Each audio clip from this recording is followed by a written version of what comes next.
Hello everyone, this is our intro to Romeo and Juliet. This is the additional stuff that's unique just to Romeo and Juliet.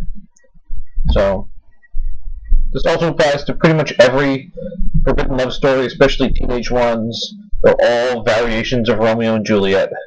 Twilight is a variation of Romeo and Juliet. High School Musical is a variation of Romeo and Juliet. It's just a thing that's in the English-speaking world's mind.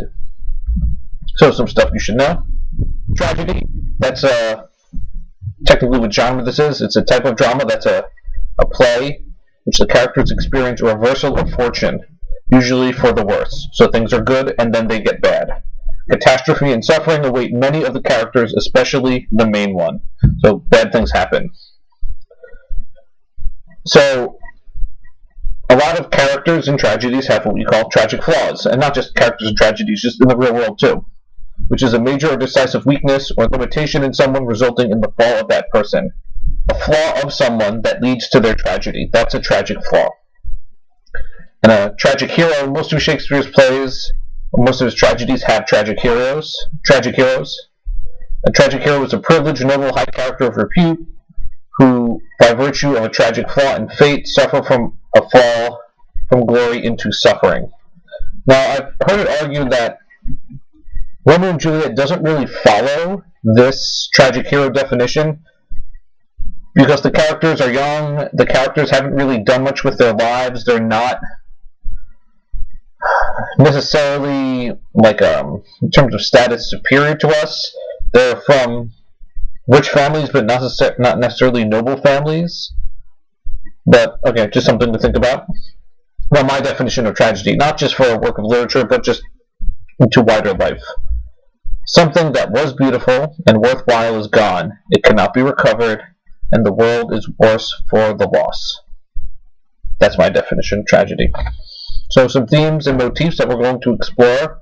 And the reason why I do this beforehand is when I point these things out to you, it will be easier to talk about them and recognize them as they happen. So, for example, if I just showed you a play of a football game and an 8-second clip, and I said, "Watch this," and I played the 8-second clip, and you're like, "Oh, what happened?"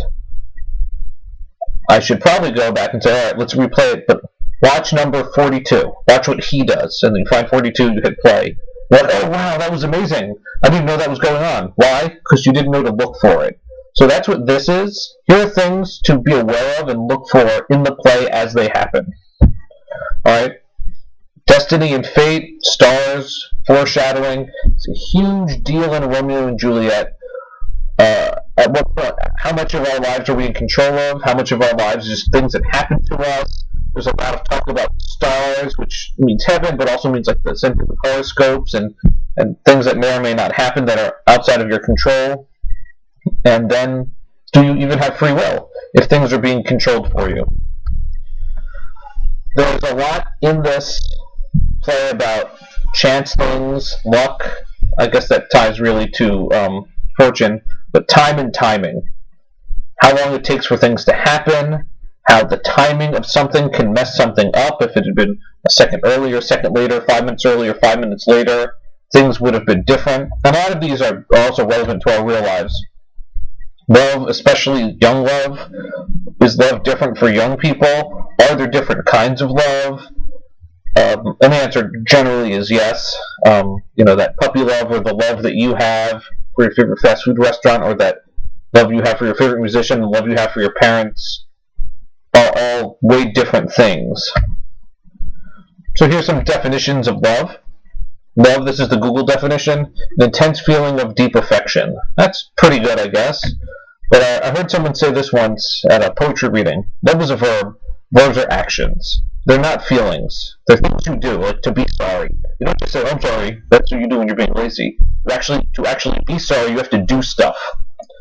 To actually be in love, to love something, you actually do need to do stuff.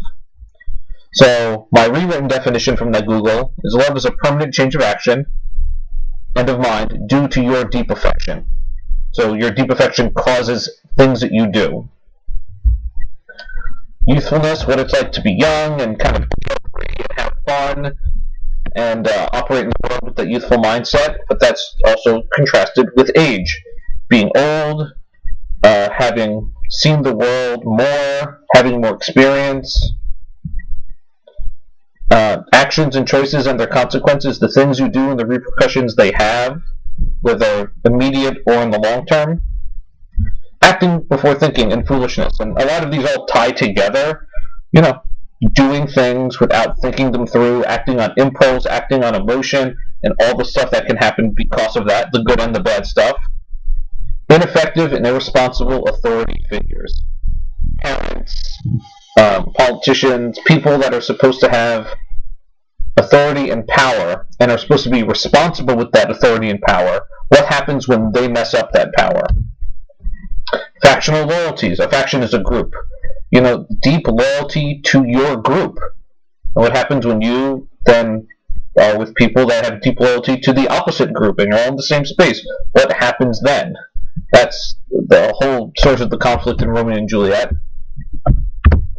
Grudges and revenge. Holding grudges, holding hatred and bad blood and bad emotions towards someone, justly or unjustly, and then the act of getting revenge.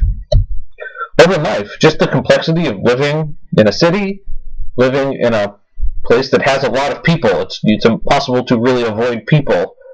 What does that do to people? Secrets and deceit, keeping secrets and lying and manipulating around people you like and love and loved ones. What does that do to you? What does that do to the people around you? What does that do to the world around you? Gender roles, what makes someone manly or womanly, masculine or feminine? Are they social constructs? Are they not? Are they stereotypes? Are they in human nature? I don't know. Blame and guilt. So, for your own actions and all the complexity of your own actions, to what extent should you take the blame for them, or who should take the blame for them, and who should have or bear guilt for them? Light and darkness. This isn't a lot of Shakespeare plays. Night and day, good and evil, right and wrong, a lot of duality. And that's it. So, let's get reading.